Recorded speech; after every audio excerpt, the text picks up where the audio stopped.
Argus! Nasaan ka na bang bata ka? Pumunta ka na rito at uuwi na tayo! Kung saan-saan ka na naman nagpupunta. Argus! Ay, naku. Itong batang to talaga oh. Palagi na lang kung kailan aalis na eh. Saka pa maglilibot sa buong bahay. Maghahanapan na naman kami nito eh. Ay, naku. Kukutusan ko na talaga to kapag nakita ko. Argus! Humanda ka sa akin kapag nakita kita! Ate! Ay, exit ka! Ay, bakit ka ba nagugulat? Kung saan-saan ka nalang sumusulpot? Saan ka ba galing? Kanina pa kita hinahanap ah. Uuwi na tayo eh. Halika na nga rito. Huwag ka nang lumayo sa akin, ha? Ate, may nakita kasi akong paru-paro kanina. Sinundan ko lang. Kakaiba yung paru-paro. Ay naku, wala namang kakaiba sa paru-paro, Argus. Lahat naman sila pare-pareho. Lumilipad kasi may pakpak. May makukulay, may hindi. May cute, may nakakatakot. Pero wag mong hahawakan, ha? Kasi nakakabulag daw ang pulbos ng paru-paro. Opo, ilang beses mo nang sinabi sa akin yan eh. Eh paano? Paulit-ulit kang nanghahabol ng paru-paro.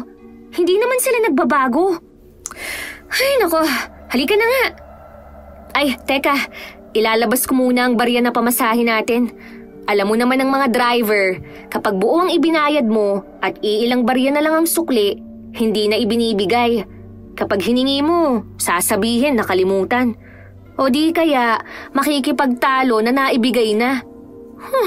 Aba, mahalaga ang bawat piso no? Pinagpapaguran ko to at pinagpapawisan. Kaya dapat palaging sakto ang ibigay sa kanila. Pero ayos lang din naman yun, ate. Kahit hindi na ibigay ang sukli mo na piso o 2 piso. Kasi di mo naman binabayaran ng pamasahe ko. Kahit ang laki-laki ko na, kinakandong mo pa rin ako para lang makalibre. Nakakahiya kaya. Ibayad mo na lang kasi ako ng pamasahe. Ay, hindi pwede. Sayang ang pera. Hanggat kaya kitang kandungin, kakandungin kita para makalibre ka ng pamasahe. Argus, alam mo to?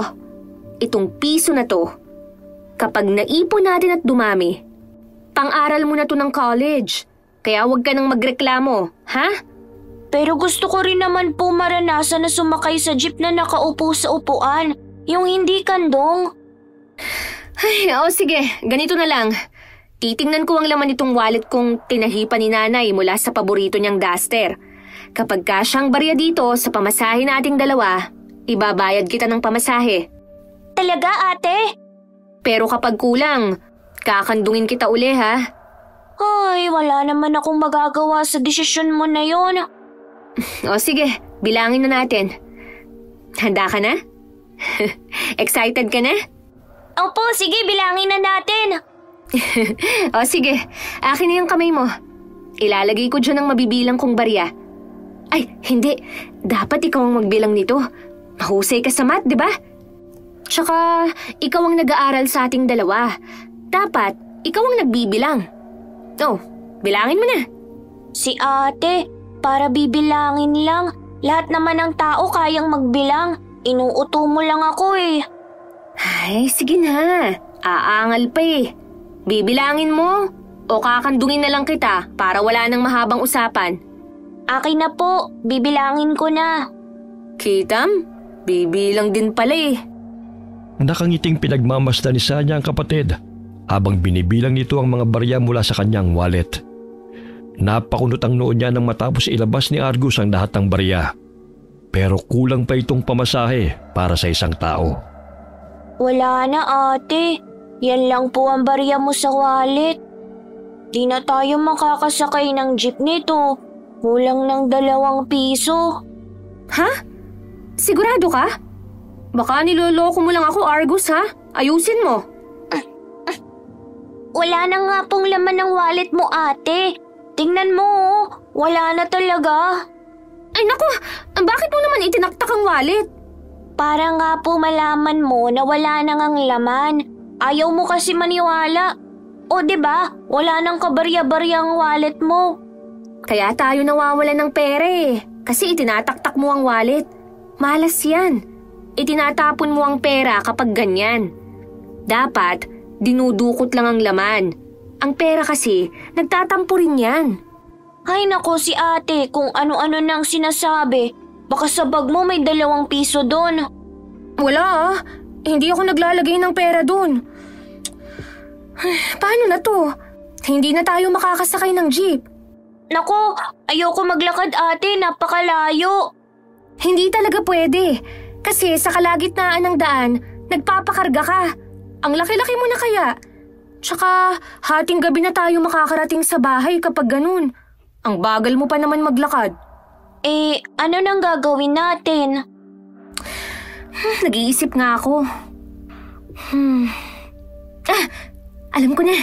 Halika, samahan mo ko. Saan po? Basta, sumama ka na lang. Pinuntahan nila ang isang silid sa malaking bahay na kanilang nililinis tuwing araw ng Sabado at Linggo. Kakaiba ang silid na yun. Dahil ang tanging laman lamang nito ay mga banga na iba't ibang itsura, sukat at laki. Ate, anong ginagawa natin dito? Sa itsura mo mukhang may gagawin kang hindi maganda. Lagot ka sa may-ari ng bahay. Tumahimik ka nga. Wala na akong ibang maisip kaya ito na lang. Ano ba kasi yun? Ano bang pinaplano mo? Natatandaan mo yung maliit na banga na puno ng barya? Opo. Yung palagi mong pinupunasan at sinisilip kung madami na ba ang laman? Oo, yun nga. Naku po! Balak mo bang kumuha ng barya doon, ate? Masama yan. Pag nanakaw po yan. Bago mawala si mama, bilin niya na huwag tayong gagawa ng masama. Tapos magnanakaw ka? Hindi naman tayo magnanakaw, Argus. Hihiram lang tayo ng barya dun sa banga na ginagawang alkansya ni Sir Dennis. Kapag sumahod na tayo mula sa paglilinis dito sa bahay niya, papalitan ko na lang ang barya na kinuha natin. Pero ate, masama pa rin po yan kasi kukunin mo nang walang paalam. Saan naman ako magpapaalam? Wala nga siya rito, di ba?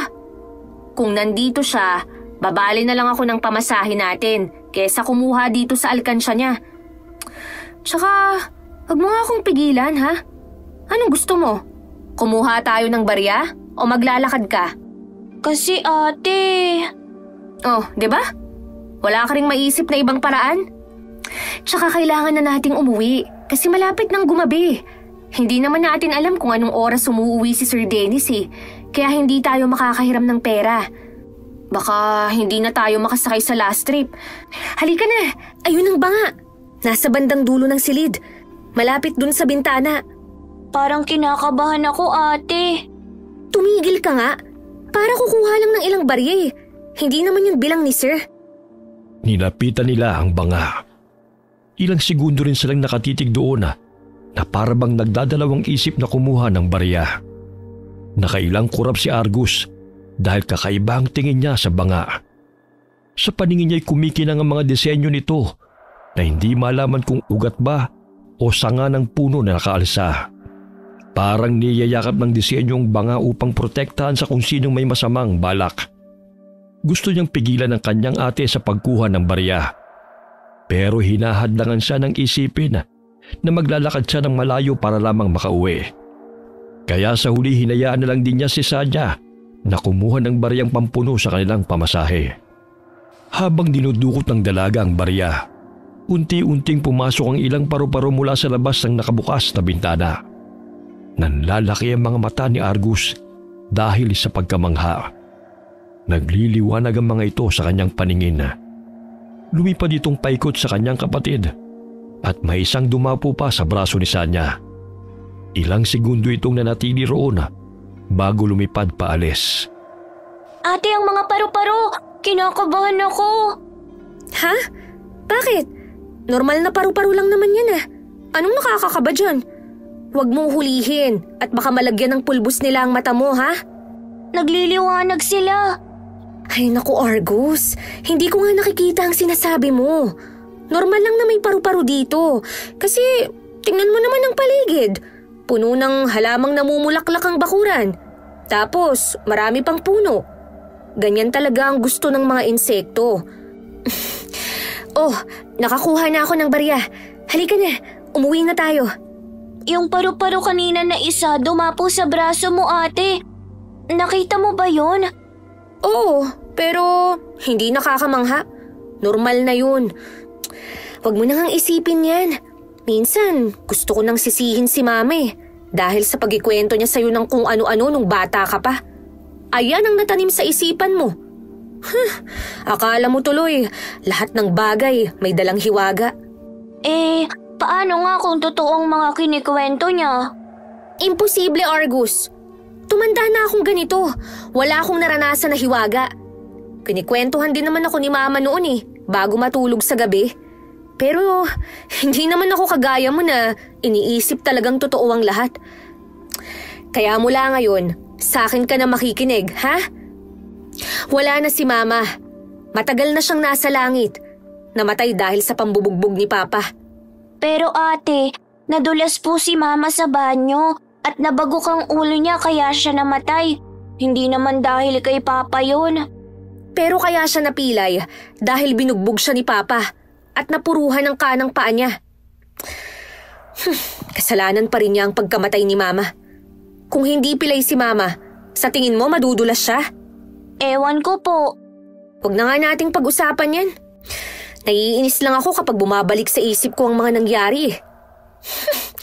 Kumukulo ang dugo ko kay papa. Kagaya ngayon, pauwi na naman tayo. Makikita ko na naman ang mukha niyang kulay pula dahil lang sa alak. At ang ulo niyang may mahabang sungay. Wala naman ako nakikitang sungay sa ulo ni papa. Parang ikaw naman yata ang matindi mag-imagine, ate. Masama kasi ang ugali niya, kaya may sungay siya. Halika na, umuwi na tayo. Mauna ka nang lumabas at ilalak ko pa ang main door tsaka ang gate. Pagkatapos gawin ni Sanya ang pagsasara ng malaking bahay, nagsimula na silang maglakad papunta sa abangan ng jeep. Nilingon pa ni Argus ang bahay ng mayamang lalaki. Nanlaki ang mga mata niya nang makitang dumami ang mga paru-parong umaaligid sa bahay na yun. Kumabog ang kanyang dibdib. Ang pagkamanghay na palitan ng takot at pangamba. Napahawak siya sa braso ni Sanya at inialis na ang tingin sa magarang bahay. Nang makauwi sila, naabutan nila ang kanilang ama na nakaharap na naman sa pagsusugal. Inugali na nito magsugal kaysa magtrabaho at buhayin silang magkapatid. Kaya si Sanya na ang nagtatrabaho para itaguyod ang kanilang pamilya. Araw-araw ay nakatambay sa bahay nila ang mga kaibigan ng kanilang ama para doon sila magsugal habang nag-iinuman. Mabutit dumating na kayong magkapatid. Bakit ginabi kayo ngayon?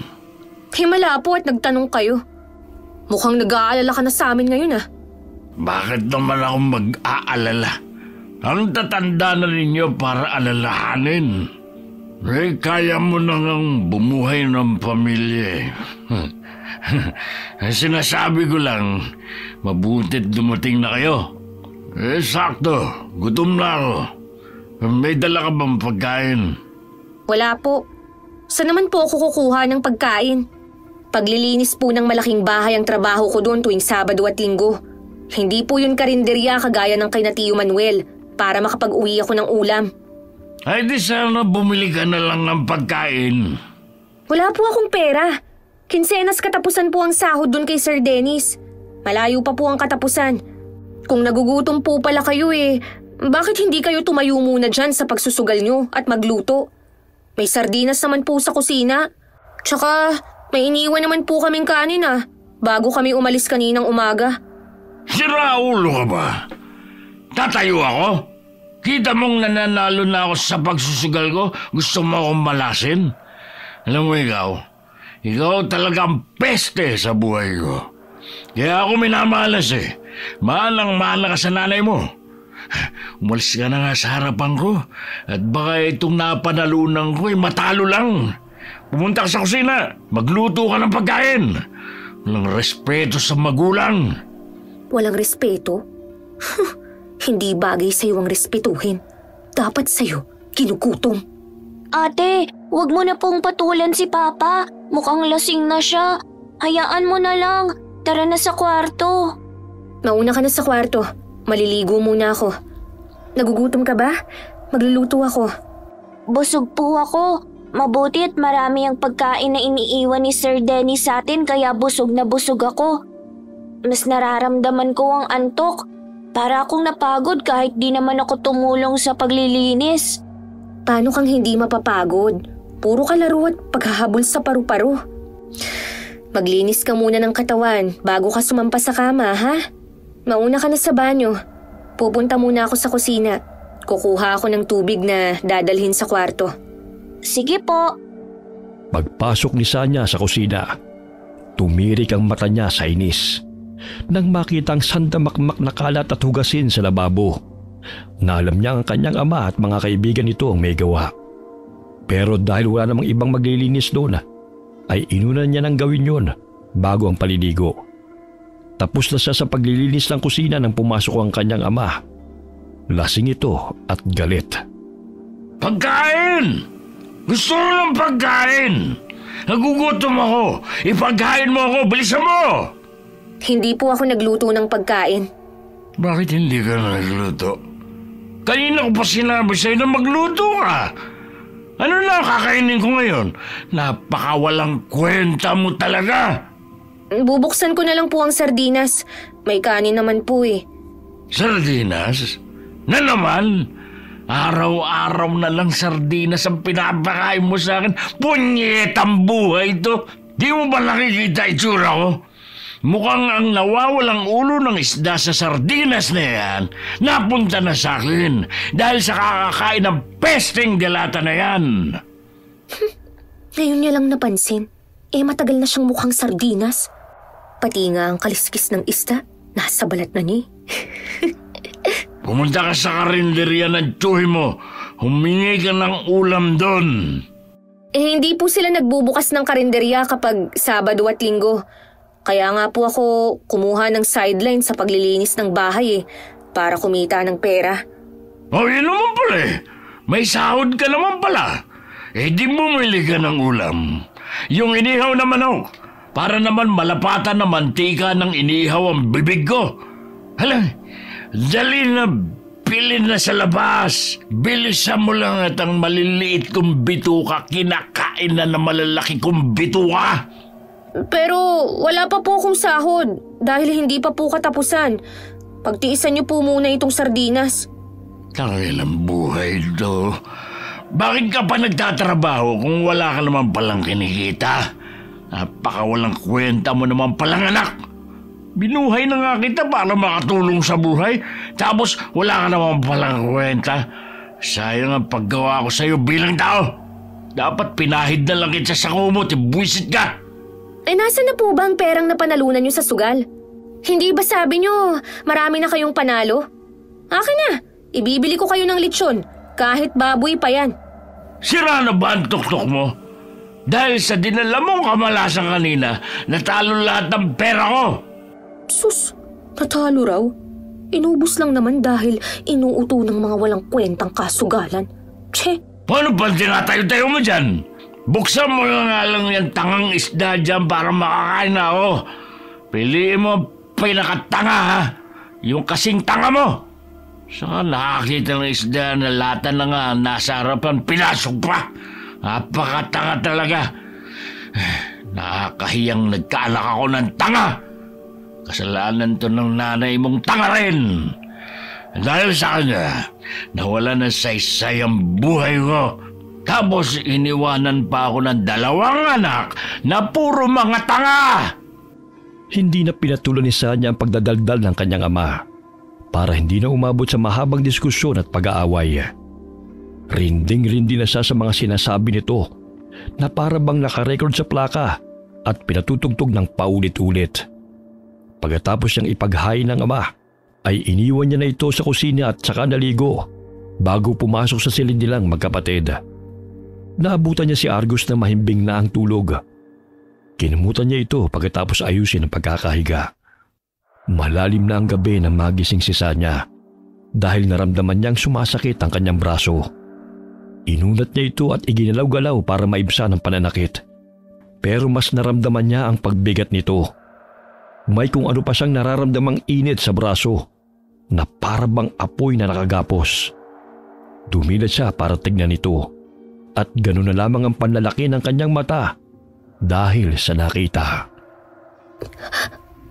Ano to? Bakit may nakataling parang sinulid na itim sa braso ko? Sinong may gawa nito? Si Argus ba? Pinagtripan na naman ba ako ng batang to? Ako naman talaga, oh. Teka, ba't ayaw maalis? Tsaka, bakit parang ang init naman ng sinulid na to? Hoy, Argus! Gumising ka nga! Gising! Gising! Ano ba yun, ate? Umaga na ba?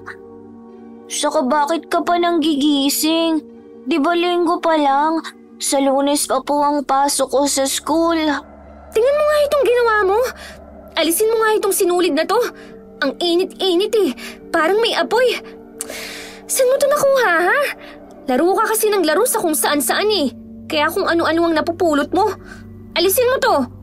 Wala naman po akong pinupulot. Alin po ba ang aalisin? Ito oh. Itong itinali mo sa braso ko. Alisin mo na, bilis. Po, nananaginip ka ba? Wala naman akong itinali sa braso mo eh. Tsaka ang himbing-himbing ng tulog ko kaya. Kung hindi ikaw ang may gawa nito, eh sino? Dalawa lang naman tayo dito sa kwarto. Hindi naman makakapasok si Papa dito dahil palagi nating inilalak ang doorknob. Tsaka hinaharangan pa ng upuan ng pinto. Ewan ko po, wala naman po akong kinalaman dyan sa tali sa braso mo eh. Baka naman kung saan ka lang nasabit. Sandali at hahatakin ko ang sinulid para malaman natin kung saan galing. Sige, dalian mo at napakainit talaga ng sinulid na to. Saglit lang po, hindi ko mahawakan ate. Ano bang sinulid yan at hindi ko mahawakan? Ano ba yan? Sandali nga, ako ang gagawa. Ay, teka, hindi nga mahawakan ah. Bakit kaya? Ano ba kasing klaseng tali ito? Paano to napunta sa braso ko? Ate, hindi kaya gawa yan ng paru-paro? Ano? Puro ka na lang paru-paro? Puro na lang ka-imposiblihan ang pinagsasasabi mo. Eh kasi 'di ba sa braso na yan dumapo ang paru-paro? Argus, kahit laksa-laksang paru-paro o kahit anong insekto ang dumapo sa katawan ko, hindi nila ako magagawang talian ng sinulid. Kumuha ka na nga lang ng gunting at gupitin na lang natin to. Doon sa drawer ng tukador, may gunting doon. Sige po. Pinagtulungan nilang magkapatid na gupitin ang sinulid na itim.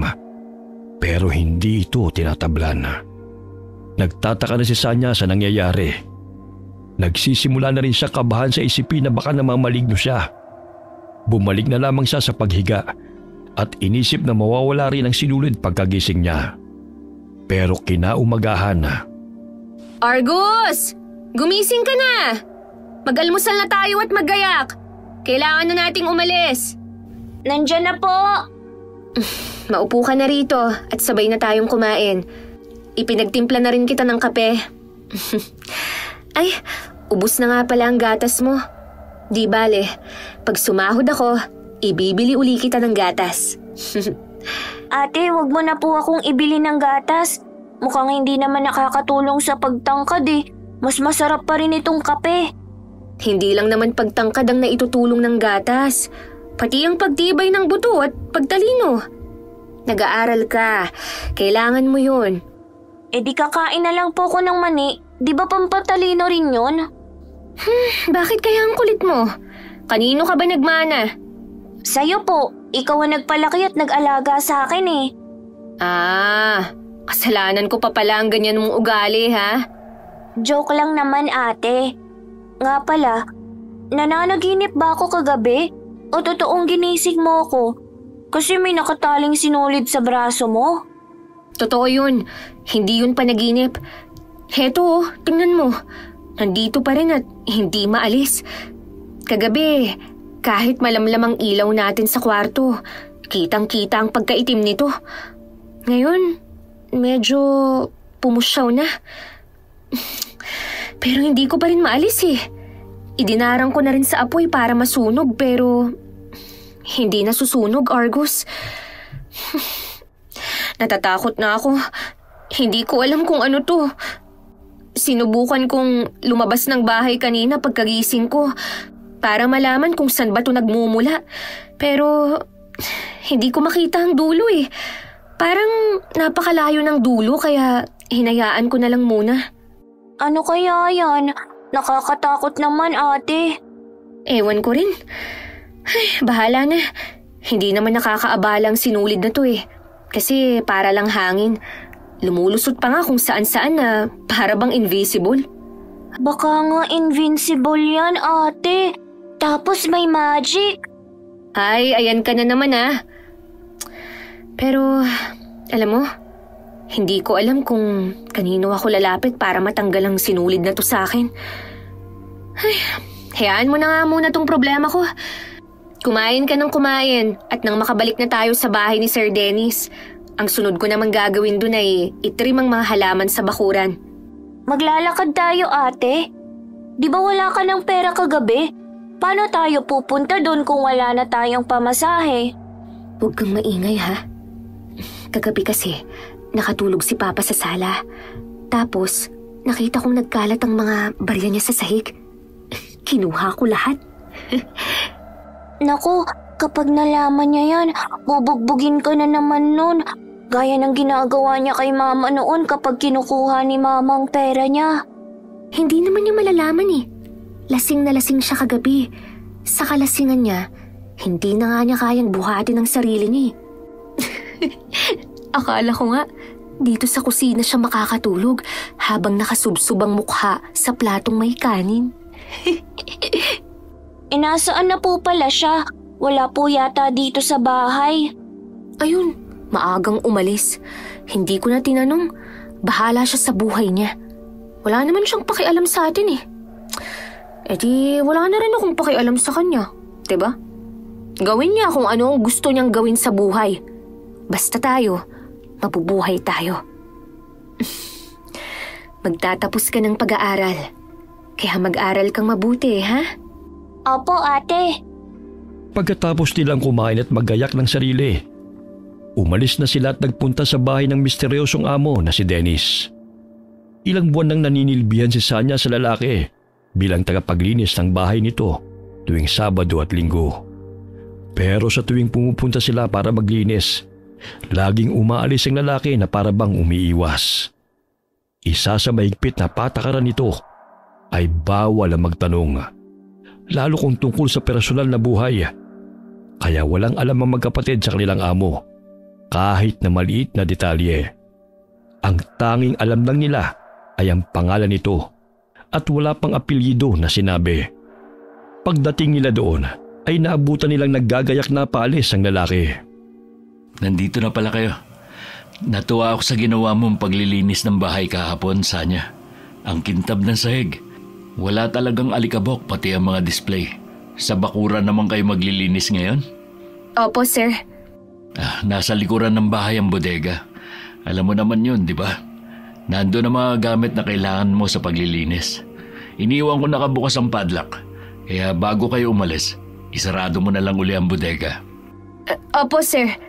Nasa kusina yung pagkain niyo para sa maghapon, pati ang merienda. Ikaw na ang bahala dito sa bahay. Gabi na uli ako babalik. Kagaya ng dati kong bilin, isaradong mabuti ang mga pinto at bintana. Maliban sa bintana ng silid kung saan naroon ng mga banga.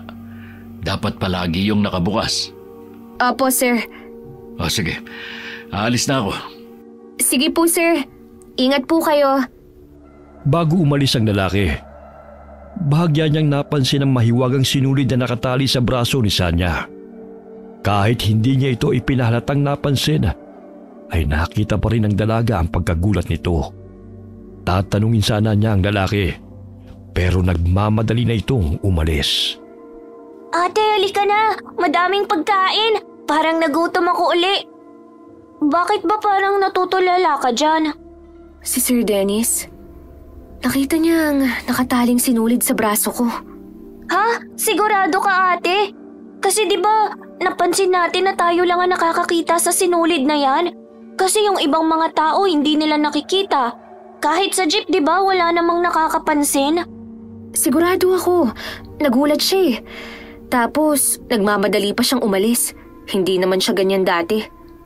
Para bang natakot siya nang makita ang sinulid? May alam kaya siya rito? Dapat tinanong mo na lang siya, ate. Kasi nabigla rin ako eh. Di hintayin na lang natin siya mamaya tapos itanong natin. Kaso baka magalit siya. Kapag nagalit yun, baka tanggalan ako ng trabaho. Hindi pwedeng mawala ang trabahong ito sa akin kasi malaki ang binabayad niya. Para yun sa pag-aaral mo, Argus. Pero kasi, paano natin maaalis ang sinulid na yan? Hahanap na lang tayo ng paraan. Nangyari lang to kahapon, di ba? Malamang, nandito rin ang sagot para maalis to. Baka parusa yan, ate, kasi nagnakaw ka po ng barya sa banga ng alkansya niya. Lagot ka. Wag mo na nga akong takutin. Tulungan mo na lang akong maghanap mamaya kung paano matatanggal ang sinulid na to sa braso ko. Tatapusin ko lang mabilis ang paglilinis at pag-aayos ng mga halaman sa labas. Tapos, iikutin natin ang buong bahay para lang mahanap ang sagot. Pero nagugutom pa ako, ate. Oo sige, kumain ka na muna. Binilisan niya ang trabaho. Pagkatapos ay inisa-isa nila ang mga silid sa buong bahay para makahanap ng sagot. Pero kahit anong gawin nila, ay hindi pa rin sila makakita ng pwedeng pamputol sa sinulid. Tinignan din nila ang banga na pinagkunan niya ng barya. Pero nalaman niyang hindi konektado roon ang sinulid dahil wala roon ang dulo nito. Hapon at naghihintay na lamang ng oras ng pag-uwi ang magkapatid. Nakatulala si Sanya habang malalim na nag-iisip. Ate, marami pang natirang pagkain. Iuuwi po ba natin to? Oo, pagkatapos mong kumain, iligpit mo at ilagay sa plastic. Sinabi naman ni Sir na iuwi na lang natin ang mga tirang pagkain. Anong oras kaya uuwi si Sir Dennis? Kailangan ko siyang makausap. Kapag ginabi siya, ate, mahihirapan na tayong makauwi. Baka hindi tayo makaabot sa last trip ng jeep. Yun na nga eh. Kaya dapat, umuwi siya ng maaga ngayon. Teka, narinig mo yun? Tumunog ang wind chime na nakasabit sa pintuan. Baka dumating na siya. Sandali, ate, ako nang titingin. Sige. Pagkaalis ng kapatid, nakarinig naman si Sanya ng mga yabag na papalapit sa kanya. Inakala niyang si Argus na ito kasama ang kanyang amo. Pero nang lingunin niya ay wala siyang nakitang ibang tao. Sinulyapan niya ang kapatid sa sala at nakita niya itong palinga-linga sa labas ng pintuan na parabang may hinahanap. Natuon din ang paningin niya sa wind chime na nakasabit sa itaas ng pintuan. Kahit kasi wala namang malakas na hangin, ay gumagalaw ng malakas ang wind chime, dahilan para tumunog ito ng tumunog. Nanunuot sa kanyang pandinig ang ingay nito hanggang sa mapatakip na siya ng tenga dahil halos makabasag na ito ng eardrum. Sumakit na rin ang kanyang ulo at nagsimula na rin siyang magsisisigaw hanggang sa tuluyan na siyang mawala ng malaya. Nagising siya dahil panayang yugyug sa kanya ni Argus habang umiiyak. Ate! Ate! Gumising ka na, please! Argus? Ate! Gising ka na! Akala ko hindi ka nagigising. Anong nangyari? Nakita na lang kitang walang malay sa sahig.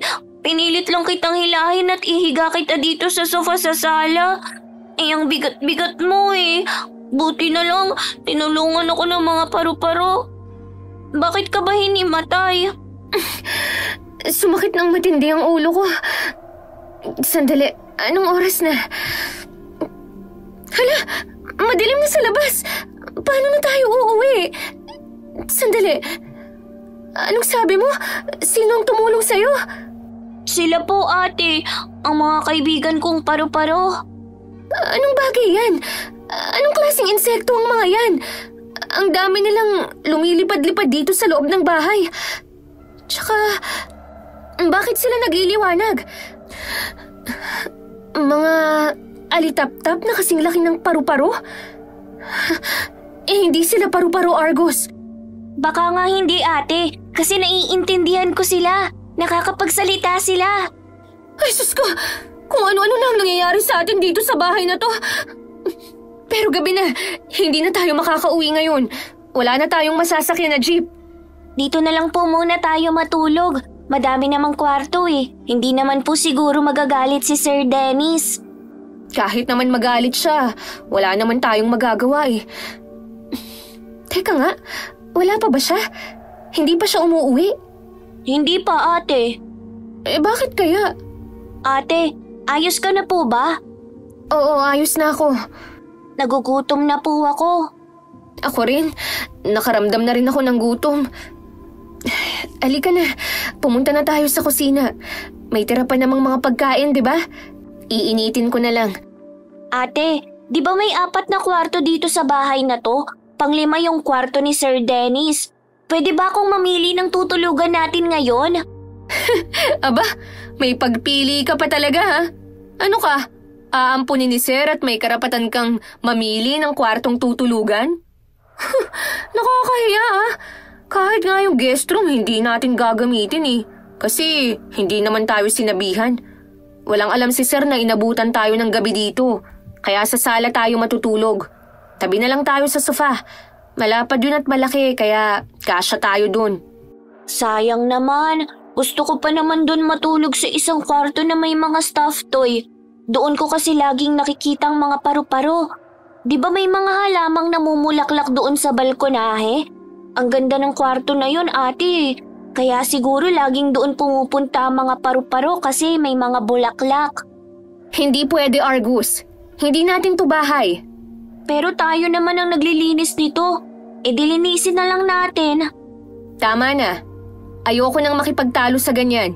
Isang gabi lang tayong matutulog dito at sa sala tayo matutulog. Tapos ang usapan. Pagkatapos nilang maghapunan, nag-ayos na si Sanya na matutulugan nila sa sala. Malaki ang bahay. Sobrang tahimik. Malamig ang klima na nagpatindig ng balahibo ni Sanya. Habang nakahiga ay pinagmamasdan niya ang braso may nakataling sinulid. Inis na inis siya sa tuwing nakikita ito. Pero hindi kagaya ng dati. Hindi na ito umiinit.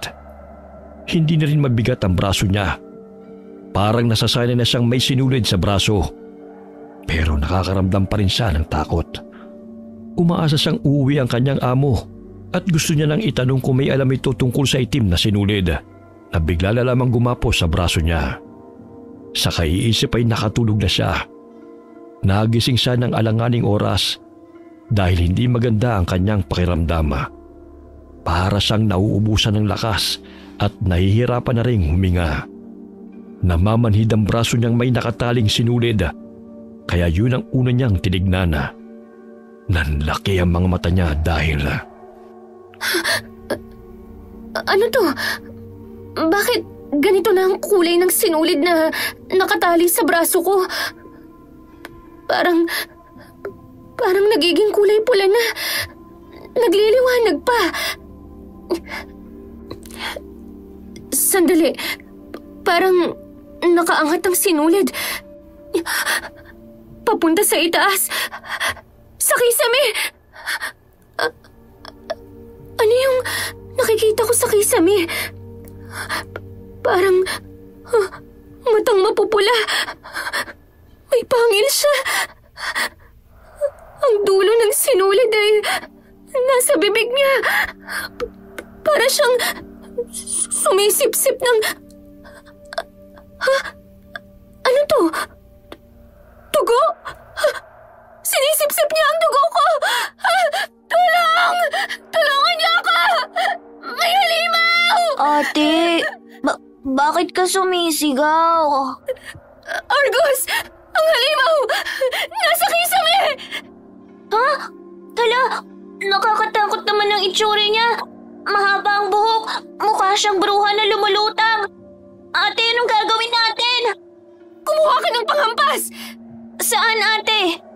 Yung walis sa pangtanggal ng agiw! Pero nasa dulong kwarto yun eh. Huwag na pala. Delikado. Baka sundan ka at atakihin. Itaboy na lang natin siya. Batuhin natin ng throw pillow. Umalis ka. Umalis ka, halimaw ka. Huwag dito. Layuan mo kami. Ate, lalong gumagalaw ang buhok niya. Parang buhay. Parang mga ahas na susugod sa atin. Magtago ka, Argos! Dito ka lang sa likuran ko. Nasaan na ba yung bag ko? Ayun! Ano bang pwede kong gamitin na panlaban sa iyong halimaw ka? Kinalkalisa niya ang laman ng kanyang baga.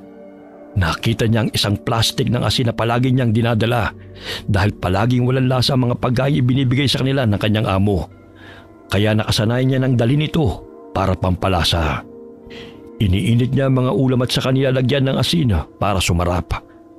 Dahil sa pagkataranta niya, dumakot siya ng asin at isinaboy sa halimaw na papalapit sa kanila. Umatungal ito na parabang nasaktan na. Lalong nanlisik ang mga mata nito. Humaba ang dila na parang naging latigong humahampas sa kanila. Panay ang saboy niya ng asina kaya hindi makalapit ang halimaw. Sa huli lumipad ito at lumabas ng bahay. Dumaan ito sa nakabukas na bintana sa sala. Ate, umalis na siya. Babalik pa kaya siya? Sandali, dyan ka lang ha. Isasarado ko ang bintana para hindi na siya makapasok ulit. Lumilipad siya, ate, kahit walang pakpak. Anong klaseng halimaw yon? Hindi ko rin alam. Nangihina ako. Para akong nauubusan ng lakas. Tingnan mo ang sinulid sa braso ko. Kulay pula na. Hindi kaya... dahil sa pagsipsip niya ng dugo ko. Ang dulo ng sinulid ay konektado sa halimaw na yun. Saan siya galing? Bakit ito ginagawa sa akin? Ate, umuwi na po tayo. Natatakot na ako. Baka bumalik siya eh. Mabuti na lang at natakot siya sa asin. Nakatulong din ang baon mong asin. Mabuti talaga at nagdadala ka niyan. Hindi pa rin umuwi si Sir. Argos, tulungan mo kong linisin ang sala. Kailangan nating walisin ang asin na nagkalat at ayusin ang mga ginulo natin dito. Baka biglang umuwi si Sir Dennis. Sige po. Hala ate, natumba ka. Bakit? Ayos ka lang po. Nanghihina ako. Nalalambot ang tuhod ko. Maupo ka na lang po sa sofa. Ako na pong bahalang maglinis ng mga kinalat natin dito. Kaya mo ba? Opo, malaki na ako ate. Salamat, Argos. Pagkatapos malinis ang sala, dumating na rin ang amo ni Sanya matapos ang ilang sandali. Nagulat pa ang lalaki nang makita silang naroon pa sa bahay. Pero matapos magpaliwanag ni Sanya, ay naunawa naman siya ng lalaki. At nagdesisyon itong ihatid na lamang sila sa kanilang bahay. Habang nasa biyahe sakay ng kotse, naglakas loob si Sanya na magtanong sa kanyang amo. Sir Dennis, huwag niyo po sanang masamain ha. Pero gusto ko lang po sanang magtanong kahit alam kong nasa patakaran po ninyo na bawal yun. Ano yun? Ano ho kasi, may nangyari ho kasing kakaiba sa akin. Hindi ko ho maipaliwanag pero alam kong nakikita niyo po ang kakaibang parang sinulid na nakatali sa braso ko. Baka po may alam kayo para maalis to? Ano ba sinasabi mo? Wala naman ako nakikitang sinulid na nakatali dyan sa braso mo. Pero po kahapon, nakita ko po kayo na nagulat nang makita ang braso ko. May nakita kasi akong gasgas sa braso mo. Pero hindi na ako nagtanong kasi kako baka nasagi ka lang habang naglilinis. Bukod doon, wala na ako iba nakita. Kung ano man ang sinasabi mo, wala akong alam. Ganun ho ba? Yung mga barya po ba sa alkansya niyong banga? Normal na pera ho ba yun? Oo naman. Bakit? Pasensya na po kayo ha. May kasalanan po kasi akong nagawa eh. kumuha po ako ng barya doon kasi nagkulang po ang pamasahe ko. Pero mula po noon, nangyari na ang mga kababalaghan sa bahay niyo. Masyadong malikot ang imahinasyon mo. Dahil yun sa wala kayo makausap sa bahay habang naglilinis. Dahil na rin siguro sa dami ng mga gusto nyong malaman kung ano-ano na naiisip nyo. Normal na bahay lang ang bahay na yun. Bahay pa yun ay pinundar ng mga magulang namin. Kaya lang wala nang tumira mula nang mamatay sila. Kasi lahat kami magkakapatid may sarili ng bahay na naipundar. Kaya pinapalinis ko na lang linggo-linggo. Hindi rin ako natutulog sa bahay na yun. Kaya ho pala mukhang pinamamahayan na ng mga maligno at halimaw. Dapat po sigurong ipabless ang bahay, sir. Huwag mo nang problemahin ang hindi mo dapat problema. Ang paglilinis lang ang trabaho mo doon. Yun lang ang dapat mong isipin. Opo, pasensya na po kung naging matanong po ako. Pagkatapos ng usapan ay tumahimik na si Sanya. Ilang minuto pa ang nakalipas ay nakarating na sila sa kanilang bahay. Pagkababa nila sa kotse ng lalaki ay umalis na rin ito kaagad. Dahil madaling araw pa lamang, natulog pa uli ang magkapatid. Kinabukasan ay nagising si Sanya dahil sa pag-iingay ng kanyang ama. Ano, Argus? Hindi pa ba bumabangon yung kapatid mo? Abay, hapon na. Humihinga pa ba yan? Papa, may lagnat po si ate. May ipagagawa po ba kayo? Ako na lang po ang gagawa. Ikaw? Bakit? Kaya mo ba magluto? Kung kaya mo, sige. Ipagluto mo kami ng pulutan. Pero... Oo, di ba? Hindi mo kaya? Lakas na loob mo magpresenta, hindi mo naman kaya. Gisingin mo na ate mo ang prinsesa. Abay, hapon na. Baka mautas na yan dyan sa higaan. Sabihin mo, magluto ng pulutan namin. Kanina po ay inutusan niya akong humingi ng ulam kina Tiyo. Madami po yun. Ubos na po. Anong madami? Kulang pa nga sa amin ng barkada ko yun eh. Huwag ka na sumagot-sagot dyan. Gisingin mo na yung kapatid mo. Sigurado naman ako nag-iinarte lang yan. Manang-mana sa nanay niyang maarte. Pwe! Dali mo dyan! Minamalas ako sa sugal dahil sa inyo eh. Opo, Papa. Argus. Ate, gising na. Kumusta na ang pakiramdam mo? Nagugutom ka na ba? Medyo. Bakit nagbubunga nga ang magaling mong ama? Hayaan mo na po siya, ate. Kanina pa sila nagiinuman eh. Lasing na po siguro si Papa. Wala nang pinagbago ang tatay mong yan. Heto ate kumain ka muna. Nilagang baboy yan. Sakto ang pagising mo. Kakapainit ko lang. Itinago ko talaga kay Papa kasi kukunin niya eh. Saan galing yan? Kila Tiyo Manuel po.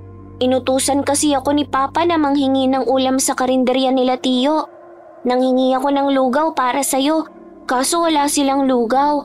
Binigyan na lang ako ng nilaga para daw pagpawisan ka. Salamat, Argus. Maaasahan ka na. Teka, Lunes ngayon na. Bakit hindi ka pumasok sa eskwela? Kasi po binantayan kita. Ang taas po ng lagnat mo. Umuungol ka pa tapos pawis na pawis ka. Pinunasan kita ng bimpo na basa. Kagaya ng ginagawa ni Mama sa atin kapag nilalagnat tayo. Ganun ba? Kaya siguro umayos na ang pakiramdam ko. Salamat sa pag-aalaga, ha? Siguro nagkasakit ka dahil sa halimaw na nakita natin, ate. Yung halimaw? Oo nga pala. Kailangan nating pumunta kay Tata Miyong. Yung albularyo po, ate. Oo, baka matulungan niya tayo.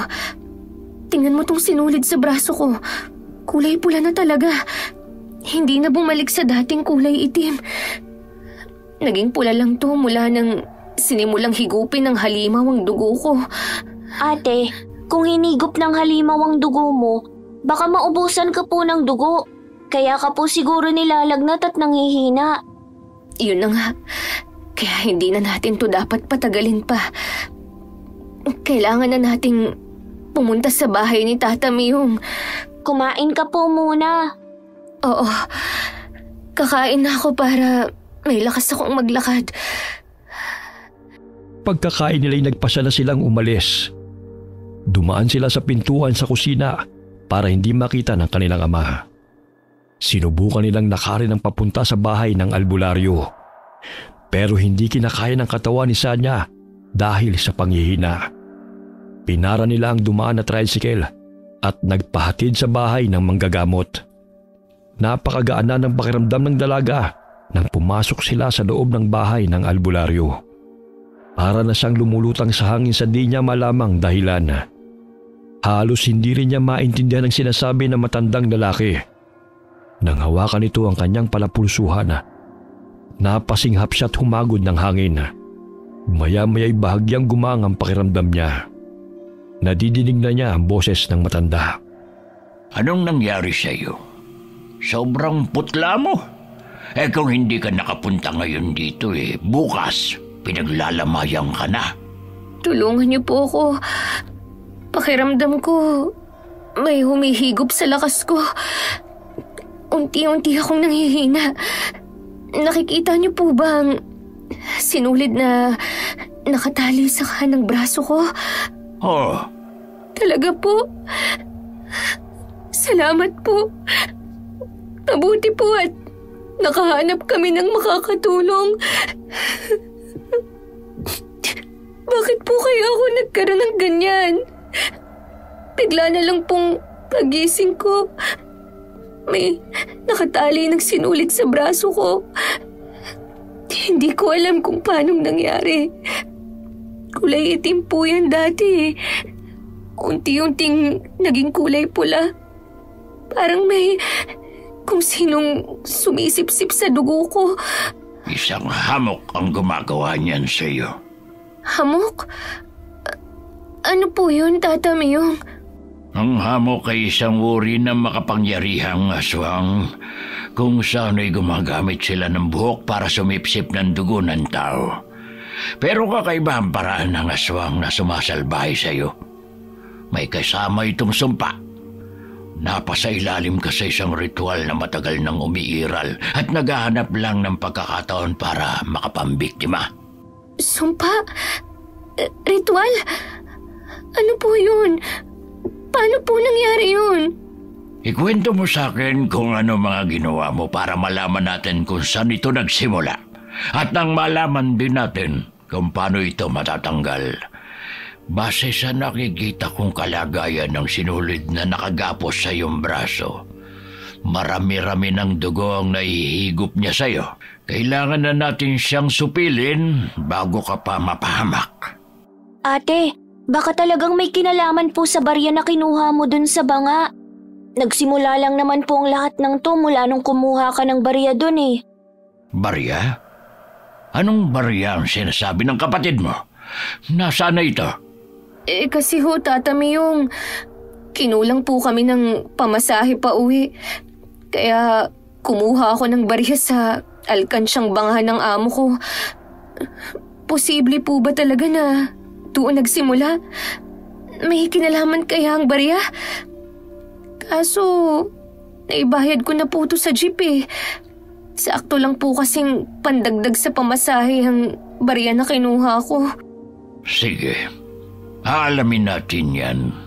Dumito lang muna kayo at may kukunin lang akong mga gamit.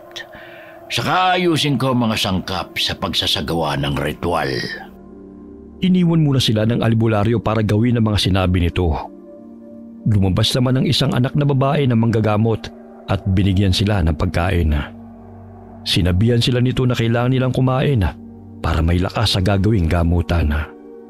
Kailangang palakasin ang katawan, espiritual at isipan dahil malakas at mapanganib ang kanilang kalaban. Matapos ang halos isang oras, bumalik na ang matandang lalaki.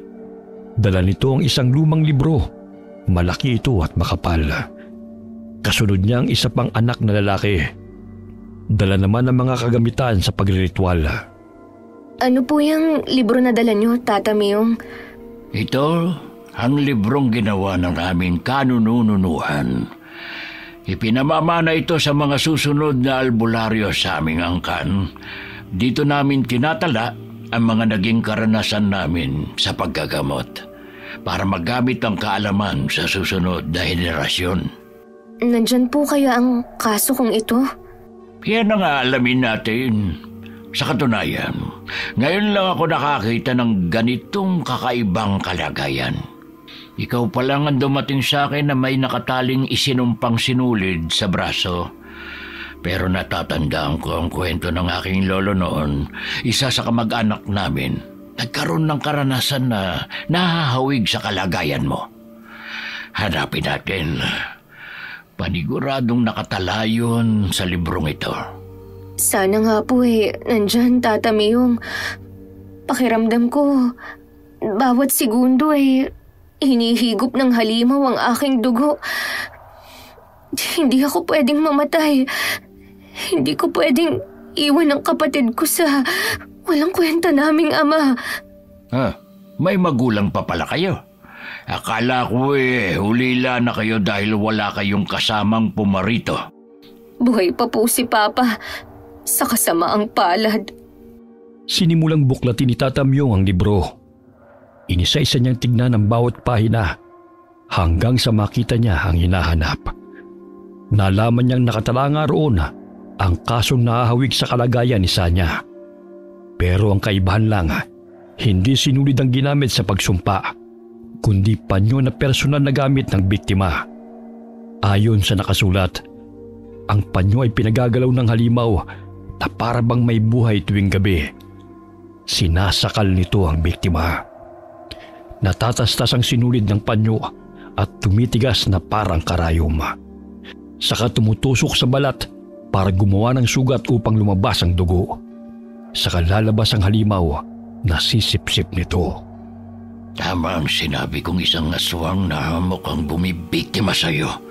Sa kaso mo, ginamitan ka ng sinulid. Hindi pa malinaw ang lahat sa akin. Wala ka naman personal na gamit para mabiktima ka niya. Kailangan ko magsagawa ng ritual para matuntun ko ang nangyari sa nakaraan, para malaman ko kung anong ginawa ng aswang sa iyo. Ritual? Paano niyo po gagawin? Adel, ihanda mo mga gamit sa pagre-ritual. Lalakbayin ko ang nakaraan ng dalagang ito. Matapos igayak ng kanyang anak ang mga gamit sa pagre-ritual, nagsimula na ang matanda. Nagpausok siya gamit ang pansuob na kamangyana, lira at insenso. Nag-usal din siya ng dasal. Pagkatapos ay nagsindi ng kandilang puti. Inilagay niya ang isang kamay sa mangkok na lusa na may tubig. Kitang-kita ni Sanya ang pagtirik ng mga mata ng matanda. Pagkatapos ay biglang yumuko at nawala ng malay. Sabay silang natakot ni Argus, pero pinakalma sila ng anak ng albularyo at sinabing normal na gano'n ang nangyayari sa matanda sa tuwing naglalakbay ang espiritu nito para alamin ang nakaraan ng pasyente. Matapos ang ilang minuto ay nagkamalay si Tata Myong at humagod ng malalim na paghinga. Uminom muna siya ng tubig bago muling kinausap si Sanya. Mula nang kunin mo ang barya sa alkansya, doon nga nagsimula ang lahat. Ang barya na yun ay matagal nang may sumpa. Hinahatak nito ang biktima palapit sa kanya. May kakaiba ka bang napansin sa barya bago mo ito kunin? Kakaiba? Sandali po. Sa pagkakatanda ko, sa tuwing naglilinis ako ng kwartong yun, palagi akong nakakaramdam ng mabigat na presensya. Lagi akong hinahatak ng banga na lumapit sa kanya. Isang beses, sumilip ako. Madilim ang loob ng banga. Pero may isang nagliliwanag na barya. Sa takot ko lumayo ako at iniwan yun. Pero mula noon, hindi na mawala sa isip ko ang barya. At yun din ang una kong naisip na kunin nang magkulang ako ng pamasahe. Pero Ang nakapagtataka, nang makuha ko na ang barya, parang naging ordinaryong pera na lang po to. Inisip ko na guni-guni ko lang ang lahat, kaya ibinayad ko na lang po sa driver ng jeep. Naging ordinaryo na lang na barya. Dahil na mga sandaling yun, nalipat na sa'yo ang sumpa. Ang sinulid na gumapos sa braso mo ay hindi talaga sinulid. Yan ay mahiwagang buhok ng isang aswang. Ang buhok niya ang sumisip-sip ng dugo ng biktima. Pero ginawa na po namin ang lahat para maputol. Pero ayaw po talaga. Hindi yan basta mapuputol. Kailangan nating talunin ng aswang. Paano po? Saan natin makikita ang halimaw na yun? Sa bahay po siguro ni Sir Dennis. Di ba po doon nagsimula ang lahat? Tsaka natatandaan mo ba ate? Noong doon tayo natulog, nagpakita ang halimaw sa'yo. Ibig sabihin, doon siya nakatira. Matalino ang batang ito. Nag-iisip siya. Pero wala nang aswang sa bahay na yun ngayon. Po? Nasa na po kaya siya? Mula nang gumapos sa'yo ang buhok niya, kasama mo na siya kahit saan ka magpunta. Pero makapangyarihan siya. Hindi ito basta-basta nakikita. Hindi ordinaryong mata ang makakahuli sa kanya. Ano po ang gagawin natin? Kailangan nating magsagawa ng ritual para palabasin siya. Dahil makapangyarihan ng halimaw na kanilang kakaharapin, nagpasyang matandang lalaki na sa gubat sila magsagawa ng pagriritual. Sa gubat na yun, may lugar doon kung saan nagsasagawa ng pagdarasal ang bawat albularyo sa kanilang angkan para palakasin ang kapangyarihan nila. Ang kauna-unahang albularyo sa angkan ng matanda ang siyang nakadiskubre sa lugar na yun. Dahil doon nakasentro ang bilog na buwan kapag hating gabi. Malakas ang mga halimaw sa ganong oras. Pero ang kalakasan na yun ang kanila ring kahinaan at siyang magpapatalo sa kanila. Nilakbay nila ang pusod ng gubat. Dala ang mga kagamitan sa pagkipaglaban na mula pa sa ninuno ni Tata Myong.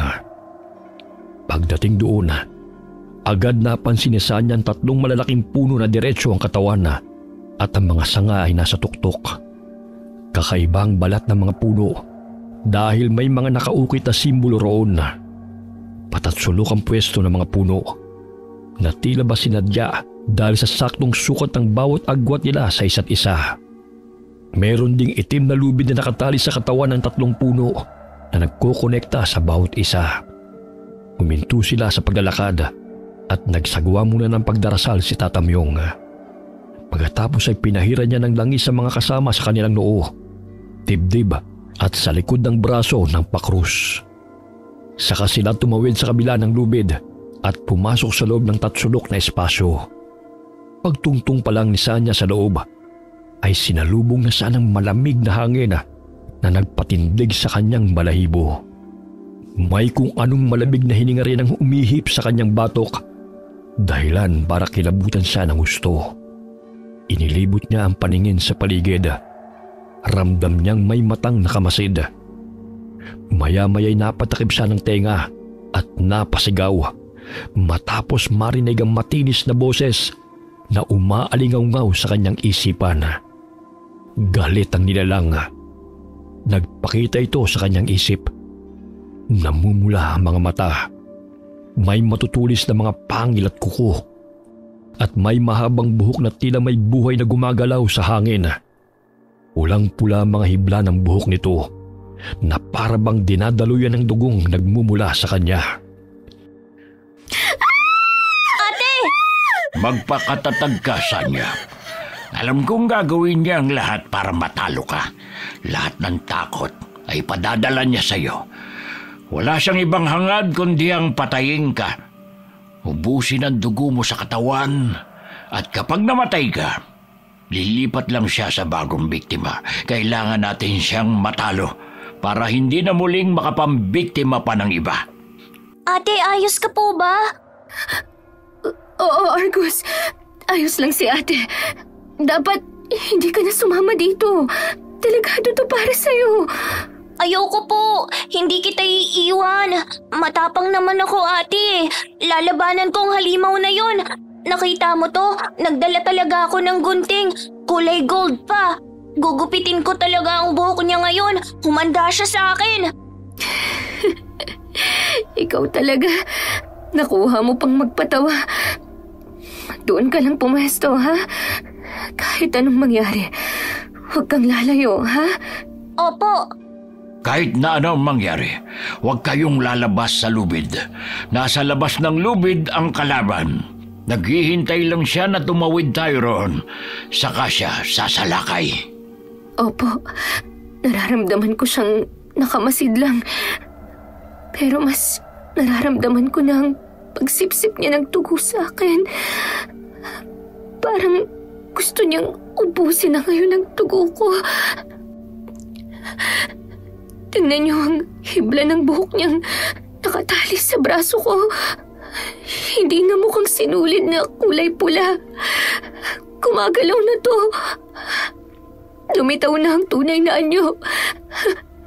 Isang hibla ng buhok na kulay pula.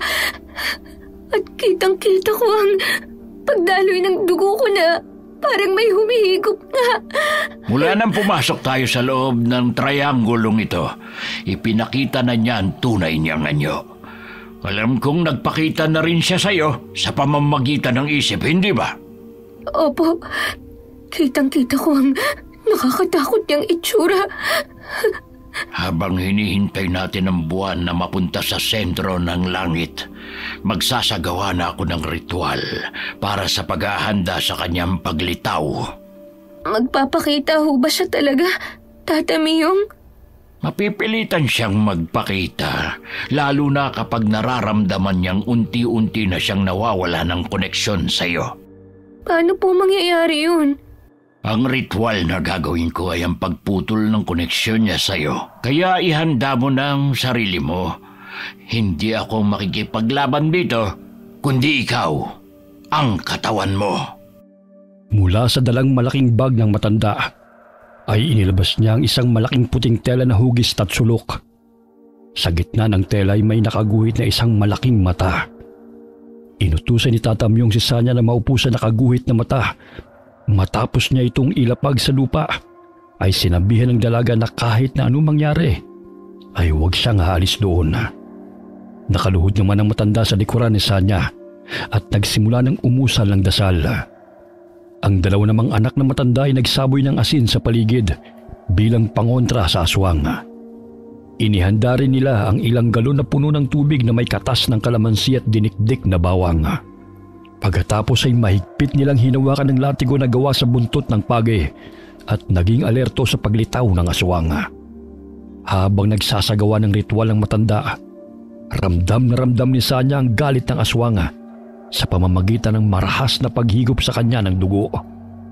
Napapasigaw ang dalaga dahil sa pagkakataong yun ay nakakaramdam na siya ng sakit na para bang hinihiwa ng kutsilyo ang kanyang palapulsuhan.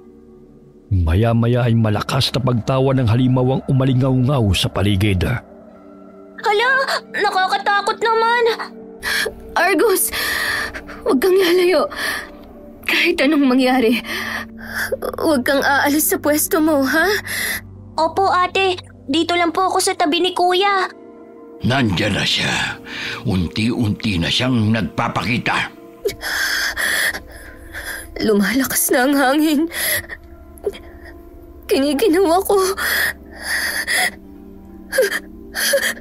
Nakikita niyo ba siya? Nasa harapan ko siya. Nakalutang sa hangin. Sumasayaw sa hangin ang mahaba niyang buhok. Pulang-pula. Parang mga ahas na buhay. Huwag kang aalis sa kinauupuan mo kahit na anong mangyari. Hayaan mo lang siya.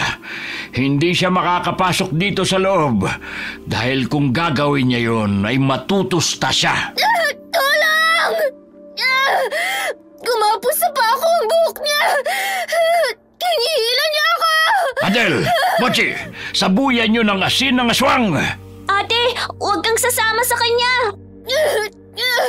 Huwag kang lalapit dito, Argus! Gugupitin kong buhok na yan! Diyan ka lang, bata. Huwag kang lalapit sa aswang.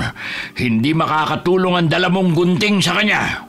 Pero hinatak na po niya ang ate ko. Bibitiwan niya rin ang ate mo. Hindi makakatagal ang aswang sa loob ng trianggulo. Bumitiw na siya! Inalis na niya ang buhok niya sa paa ko! Bumitiw lang siya, pero lalo siyang lumapit. Kailangan niyang ipakita ng buo ang kanyang sarili para matalo natin siya. Ano po ang balak niyong gawin, Tata Mayong? Ang palitawin siya ng sabilitan. Isuot mo itong rosaryo sa kanang braso mo. Sige po. Nang maisuot ni Sanya ang rosaryo, muling umalingaw-ngaw ang atungal ng aswang na parabang nahihirapan ito. Nagliwanag ang hibla ng buhok na nakagapo sa braso ni Sanya at nahahawakan na ito ng dalaga. Napasigaw si Sanya dahil ramdam niya ang pag-init ng buhok na parabang meron itong apoy na sumusunog sa kanyang balat. Sinundan nila ng tingin ang hibla ng buhok na unti-unti nang lumitaw hanggang sa makita na nila ang kabuuan ng aswang. Nasa harapan ito ni Sanya. Lumulutang sa hangin. Mistula itong isang malaking kumpul ng buhok na nagliliyab sa pagkapula. Bawat dulo ng hiblay nagtatalsikan ng dugo sa tuwing gumagalaw. Patuloy sa pag-atungal ang aswang dahil nasasaktan sa rosaryong isinuot ni Sanya. Pero kahit anong pilit ng dalaga na alisin ang nakagapos na hibla ng buhok sa braso niya, ay hindi pa rin niya ito matanggal. Lumapit naman si Argus sa kanyang kapatid at sinubukan niyang gupitin ang buhok gamit ang dalang gunting. Muling umatungal ang aswang at sa isang iglap ay gumalaw ang buhok nito papunta sa bata at marahas na isinalya si Argus. Dahilan para tumilapon siya sa labas ng trianggulo. Argus! Ate! Adel, Mochi, kunin niyo ang bata. Huwag niyong hayaan na makuha ng aswang. Hindi! Pinuluputan ng buhok si Argus! Ang kapatid ko! Tulungan niyo siya! Itiwan mo ko! Ate, tulong!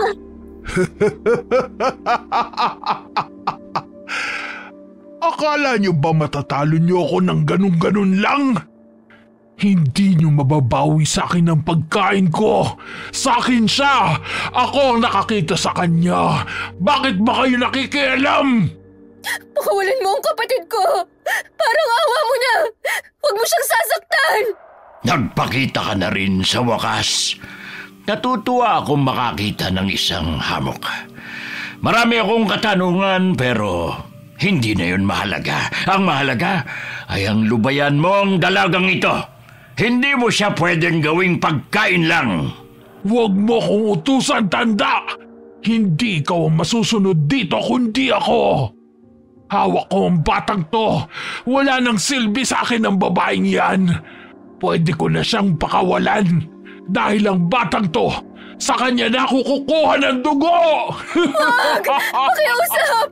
Huwag ang kapatid ko! Huwag si Argus! Ako na lang. Pahig akong ipagpatuloy mo ang pagsipsip sa dugo ko. Kahit ikamatay ko pa. Huwag lang ang kapatid ko. Parang awa mo na. Pero sa itsura mo, mukhang hindi ka natatagal. Kailangan ko na rin kumuha ng bagong pagkain. Hindi na kita kailangan. Ang batang to, siya na ang pagkain ko ngayon. Hindi! Yan ay kung kaya mong gawin. Anong ginagawa mo sa buhok ko, tanda? Bitiwan mo yan! Humasok ka dito sa loob ng trianggulo. Dito tayo magtos. Wag! Wag mo akong hilahin dyan! Bitiwan mo ako! Nakipagtagisan ng lakas si Tatamyong sa aswang. Tinulungan rin siya ng kanyang mga anak na hatakin papasok sa loob ng espasyo ang halimaw. Nang magawa nila itong hatakin, umatungal ang aswang na parabang nasasaktan sa apoy. Naging magulo ang galaw ng mga buhok nito at para siyang nakukuryente. Naglayuan naman sila at lumabas sa kabila ng lubid. Hinatak ni Adel si Sanya palabas dahil hindi ganong makalakad sa panghihina ng katawan. At mula sa kanilang pwesto ay pinagmasdan nila ang aswang na nagwawala habang umaatungal. Pilit itong lumilipad. Pero may kung anong enerhiyang telang puti at hinahatak siyang pababa sa lupa. Sa bawat lapat ng paa ng aswang sa tela ay para siyang sinisilaban. Nalalapnos ang balat nito at umuusok pa. Dali-dali namang tinakbo ni Mochi si Argus para tulungan ang bata matapos mabitiwan ng aswang. Ano po ang nangyayari sa aswang, Tata Miyong? Nakikipaglaban siya sa enerhiyang bumabalot sa loob ng trianggulo na yan. Ang 3 puno at ang lubid na kumukonekta sa bawat isa ay may orasyon. Nagiging pananggalang ito para maproteksyonan ang tao mula sa mga masasamang nilalang. Pero sa oras na makapasok sa loob ang halimaw, nagiging sandata ito para matalo sila. Kaya pala, ayaw niyang pumasok sa loob at pilit niya akong inahatak palabas. Sandali! Bakit? Ano nangyayari sa'yo? Ang buhok niya! Gumapos sa braso ko! Hinihila niya ako palapit sa kanya! Tulungan niyo ako! Kumapit ka sa kamay ko! Adel, hagupitin niyo ng latigo ang aswang! Madali kayo! Sabuyan niyo rin ang tubig na nasa galon. May kalamansi at bawang ang mga yon. Sa tingin niyo ba matatalo niyo ako ng ganun-ganun lang? Hindi ako papayag. Ibigay niyo sa akin ang babaeng yan! Hindi mo siya makukuha! Nagsambit ng orasyon ng matanda habang nakikipaglaban naman sa aswang ang kanyang mga anak. Gumawa naman ng paraan si Argus para tulungan ang ate niya. Ipinilit pa rin niya ang gunting. Ginamit niya yun sa buhok ng aswang na nakagapos sa braso ng kapatid. Nagulat sila dahil nagugupit na ng ordinaryong gunting ang buhok nito. Pero sa galit ng halimaw, ang bata ang kinuha niya. Mabilis niya itong pinuluputan ng buhok at saka marahas na hinila palapit sa kanya. Argus! Akala ko ba babae handa mong isakripisyo ang sarili mo kapalit ng iyong kapatid? Bakit hindi mo ginawa kanina? Ayan tuloy! Nakuha ko na naman ang bata! Hindi. Huwag si Argus. Hindi na ako lalaban. Kusa na akong pupunta sa'yo. Pakawalan mo lang siya. Hindi! Hindi mo na ako mauuto ngayon! Kung hindi ikaw ang makukuha ko, ang batang to na lang! Siya ang pagmamanahin ko ng sumpang matagal ko ng pinaghihirapang labanan! Anong balak mong gawin sa kanya? Sandali! Huwag mong ituloy ang binabalak mo. Huwag mong gagawin yan sa bata. Anong gagawin niya kay Argus, Tata Miyong? Hindi ko alam, pero masama ang kutob ko. Hindi pwedeng mangyari ang nasa isip ko.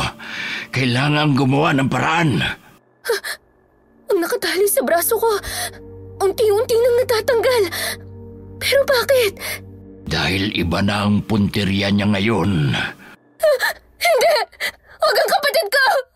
Ikaw na aswang ka! Pakawalan mo ang kapatid ko! Hindi pwede! Nakikita niyo ba ang bilog na buwan? Malapit nang tumapat sa amin.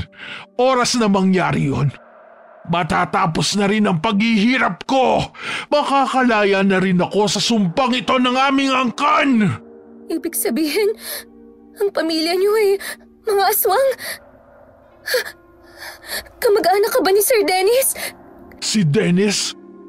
Siya ang pinakamabait kong pamangkin. Siya ang nagdadala sa akin ng aking biktima. Bago ikaw, marami pang nauna sa'yo. Namamatay silang lahat ng walang kaalam-alam sa nangyayari. Inaakala nilang lahat, nagkakasakit lang sila dahil subsub sa trabaho. Pero iba kayong magkapatid. Nakita niyo ang hibla ng aking buhok na inilagay ko sa braso mo para makasipsip ako ng dugo. Nabuksan ang third eye niyo. Hindi kagaya ng iba na sarado ang ikatlong mata. Hindi nabuksan ang third eye namin. Sadyang bukas talaga to. Ipinasara ko lang noon dahil kung ano-ano na ang nakikita namin ni Argus. Nakalimutan ko na nga na inborn sa amin ang kakayahang ito dahil matagal nang hindi kami nakakakita ng mga nilalang na kagaya mo. Kusa pala itong nagbubukas uli. Akala ko, hindi na yun mangyayari. Kung hindi dahil sa kakayahan mong yan, sana tahimik lang tayo, hindi ba? Tahimik lang ako nakakasipsip ng dugo mo. Hindi sana mapapahamak ang kapatid mo. Pero nangyayari ito dahil ito talaga ang kapalaran yung magkapatid. Kayo ang tatapos sa sumpang nagpapahirap sa akin. Hindi! Tatapusin ka namin! At hindi mo kami mabibiktima! Lalo na ang kapatid ko! Wala ka nang magagawa. Matapang ka ba? Kung oo, halika, pumasok ka rito. Lumapit ka. Iligtas mo ang mahal mong kapatid. Huwag mong gagawin, Sanya. Nililinlang ka lang niya. Pero Tata Myung, si Argus, anong gagawin niya sa kanya? Paano natin siya maililigtas? Ililigtas ko ang kapatid ko, kahit ikamatay ko pa. Hintayin natin ang pagtapat ng buwan sa sentro ng triangulo. Natatandaan mo ba ang sinabi ko sa iyo?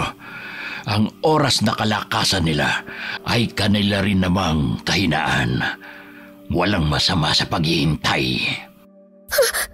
Pero tingnan niyo po, may kung ano siyang ginagawa sa kapatid ko. Naging isang mas malaking kumpol ng buhok ang aswang. Para na siyang malaking bola at nasa loob niya si Argus. Anong gagawin niya sa kapatid ko? Ate, tulong! Argus! Pinipilit ni Sanya na saklolohan ng kapatid, pero pinipigilan siya ni Tata Myung. Patuloy naman sa pagkipaglaban ng mga anak na matandang albularyo sa aswang, pero tumitilapon sila kapag hinahagupit ng buhok ng halimaw. Dahil pinalibutan ng hamok ang sarili niya ng mahaba niyang buhok, hindi umiepekto ang mga panlaban nila sa aswang. Panay naman ang pagtingala ni Tata Myung sa buwan. Hinihintay niya ang pagtapat nito sa triangulo. Lalo namang binabalot ng takot si Sanya para sa kapatid. Hindi niya makita kung anong ginagawa ng aswang kay Argus. Panay lamang ang sigaw ng bata ng tulong habang natatakot. Nang malapit nang tumapat ang buwan sa kinatatayuan ng aswang, nagsimula ng umusan ng orasyon si Tata Myung, kasabay ng pagsaboy ng asin sa paligid ng telang puti. Ilang sandali pa'y umepekto ng pagriritual ng matanda.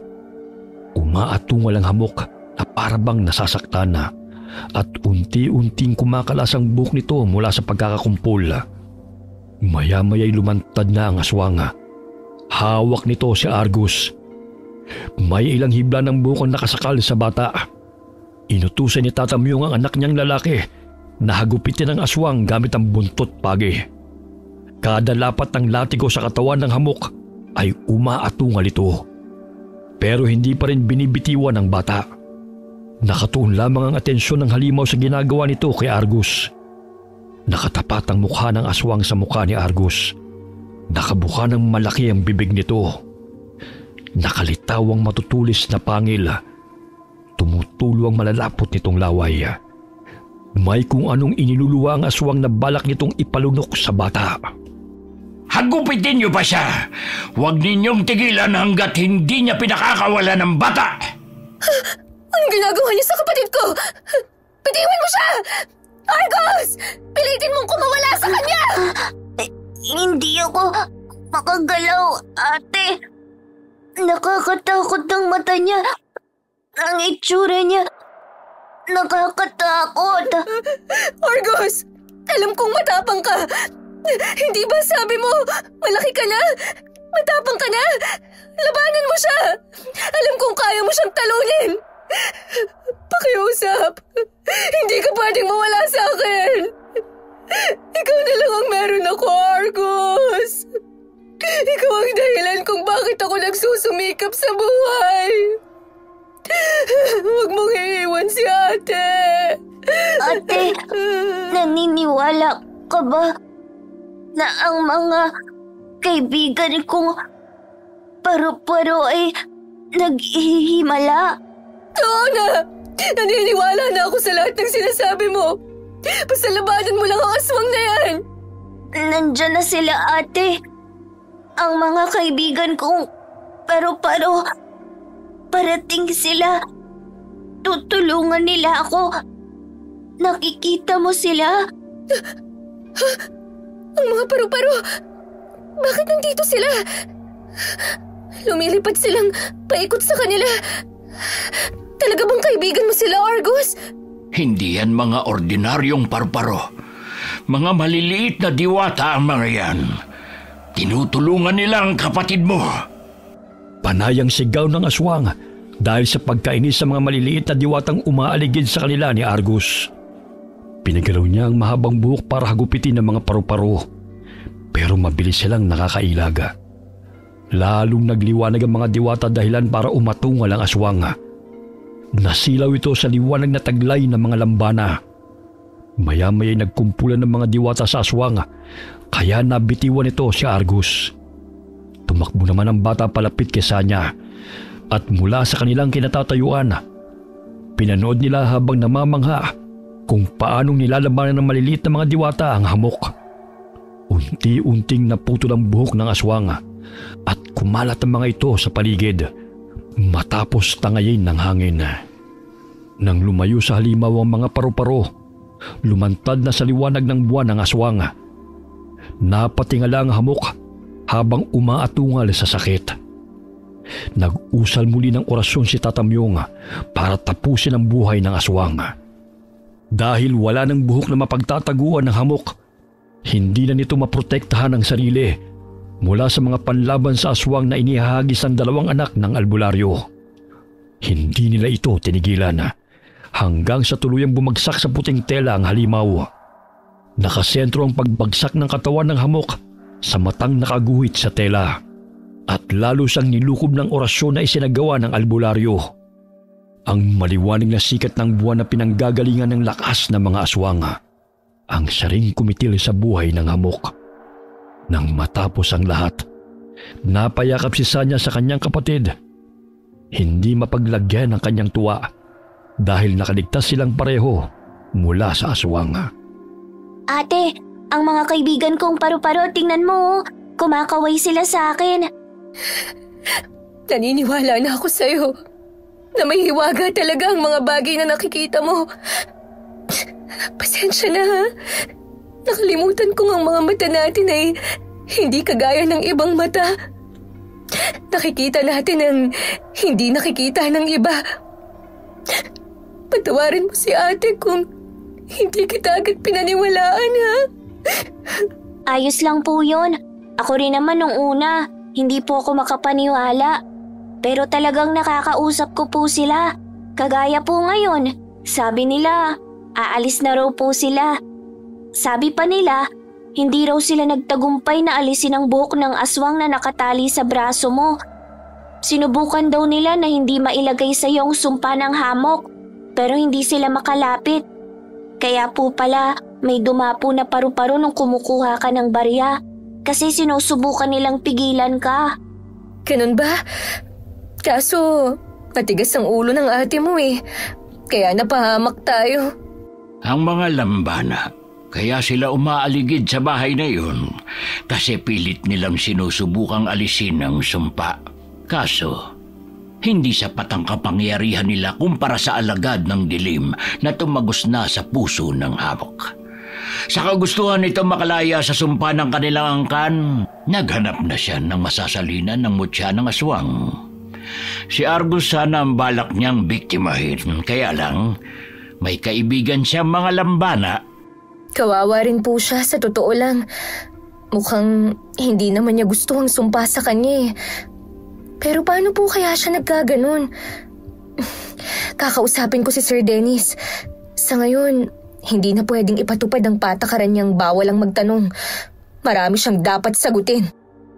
Araw ng Sabado, bumalik ang magkapatid sa bahay ng mayamang lalaki. Hindi na nagpatalo si Sanya sa mga patakaran nito. Matatag niyang kinausap ang kanyang amo. Gulat na gulat si Dennis matapos ikwento ni Sanya ang lahat ng kanilang naranasan. Hindi na maitanggi ng lalaki ang lihim ng kanilang angkan na matagal na nilang iniingatan. Kaya na mga oras na yon, sinabi na nito ang lahat ng sagot sa mga katanungan ng magkapatid. Nagsimula ang lahat ng isumpa ang lolo ng lola ko ng isang mambabarang na matindi ang inggit sa aming angkan. Gumamit siya ng itim na kapangyarihan para gawing aswang na hamok si lolo. Mula noon, itinago siya sa mga tao para ingatan ang lihim niya. Kapag matanda na ang aswang, naghahanap siya ng masasalinan ng binhi para tuluyang makapagpahinga. Nagpasalin-salin ng binhi hanggang kay Auntie Susan. Siya po ang nakilala namin? Oo, at para hindi na siya makapambiktima, naghanap kami ng mabuting mambabarang para matulungan kami na ikulong siya sa bahay na ito. Ginawa niya ang baryang yon, niritualan, kinonekta kay Auntie ang barya. Tapos itinago sa banga. Hanggat hindi nakakalabas ng bahay ang barya na yon, hindi makakalabas si Auntie. Hindi siya makakapambiktima. Pero kinuha po ni ate ang barya. Argus! ganun na nga. Kaya nasabik na naman siya makalabas. Pero hindi ko alam na habang nakakulong pala siya, nakagawa siya ng ritual para makapaglagay ng hibla ng buhok sa biktima at maisagawa ang mga bagay na yon. Humihingi ako ng tawad sa kapabayaan ko. Pero alam po ninyo na aswang ang tiyahin nyo, sir. Bakit po kayo tumatanggap ng tagapaglinis dito? Alam naman pala ninyong mapapahamak sila, di ba? Ilan na ang mga napatay niya? Hindi ako nagpasya ng mga bagay na yan, kundi ang mga kapatid niya. Kailangan kasing sumipsip ni Auntie ng dugo. Kasi kung hindi niya magagawa, mas delikado. Kapag gutom siya, lalo siyang magiging halimaw. Habang naghahanap kami ng lunas sa sumpa, tumatanggap kami ng tagalinis sa bahay para kahit paano makahigop siya ng dugo. Ilan linggo lang ang dapat na itatagal nila sa bahay na ito. Tapos magpapalit na kami ng tagalinis. Pero sila mapilit. Ayaw nilang umalis sa trabaho dahil sa malaking sahod. Kaya sila napahamak. Pero bakit po ako? Hinayaan yung tumagal. Wala kayong sinabi na dapat ay ilang linggo lang pala. Dahil nang makita ko kayong magkapatid, nakita ko ang takot sa mga mata ni Auntie sa kauna-unahang pagkakataon. Dati sabik siyang makakita ng tao. Pero kayo, kinatakutan niya. Tapos nakikita pa ng kapatid mo mga lambana. Kakaiba, hindi ba? Naisip ko, baka kayo ang sagot para matapos ang lahat ng ito. Natapos na nga po ang lahat. Pero siguro, hindi aabot sa sitwasyong mga nganib ang buhay naming magkapatid kung hindi kayo naglihim. At walang patakaran na bawal ang magtanong. Kung sasagutin ko ba mga tanong niyo kung sakali, maniniwala ba kayo? Makakatulong ba kayo? O baka matakot kayo? Tatakbo at ipagkakalat ang iniingatan naming sikreto. Ay, may punto naman po kayo. Ay, siya nga po pala. Heto po, nagdala ko ng kaunting abo ng tiyahin nyo. Naging abo po kasi siya nung masikatan ng araw. Pasensya na rin po kung napatay namin siya. Huwag kang humingi ng pasensya.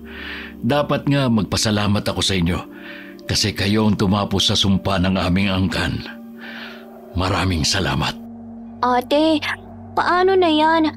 Hindi na ba tayo maglilinis dito? Ha? Ano kasi? Hindi ko naman kayo tinatanggal sa trabaho. Pwede pa naman yung ipagpatuloy kung gugustuhin nyo. Wala na namang nakakatakot na aswang sa bahay na ito kaya wala nang panganib. At siya nga pala, bilang ganti ko sa kabutihan yung magkapatid, sasagutin ko na ang pag-aaral yung dalawa hanggang sa makatapos kayo sa kolehiyo. Ho? Ate, makakapag-aral ka na rin daw, sabi ni Sir. Nakakahiya naman po. Hindi nyo naman po kailangan gawin yun eh. Maliit na bagay lang naman po ang nagawa namin. Hindi yun maliit na bagay. Buhay nyo ang inyong tinaya. Kaya wag na kayong tumanggi. Naku po. Salamat po, sir. Dahil sa kagustuhan ni Sanya na makatapos din ang pag-aaral, tinanggap niya ang alok ng amo. Kaya nang sumunod na pasukan ay bumalik na siya sa pag-aaral. Hindi na siya nagtrabaho sa karinderya ng tiyuhin. At tuwing Sabado at Linggo ay pumupunta silang magkapatid sa malaking bahay para linisin ito. Tuwang-tuwa si Argus sa tuwing bumabalik sila sa bahay na yon. dahil doon niya nakakalaro ang mga kaibigang paru-paro. Okay, sana po nagustuhan niyo ang kwento natin ngayon. Shout out po tayo sa Imperial and Grefaldia family. Kamusta po kayo? Shout out po kina Jenny May, Billy Ray at kay Ray Buendia from Lucy Buendia from Nueva Ecija. Kamusta po? Hi po kay Sally Albino from Kawayan City, Isabela. Hi kay Malu Suklan ng Cuenca, Batangas. Alright, maraming salamat po sa inyo and God bless all of you.